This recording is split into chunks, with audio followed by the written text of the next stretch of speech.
হুম, এটাকে মৌমাছিও বলে, মধু পোকাও বলে। এই যে মৌমাছি কামড় দেয় না যে তোমার?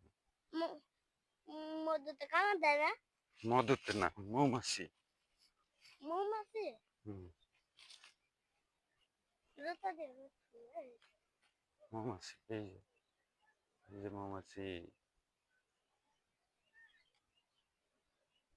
মৌমাছি আছে এর ভিতরে।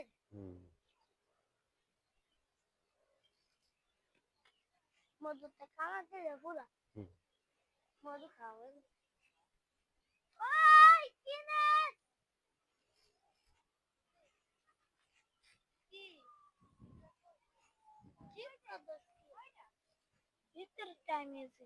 হুম, তোমরা দৌড় দিয়ে যাও কি? আতাত কোন সময় দেব? হুম, কোন সময় দেব? এই তো এখনই যাবো।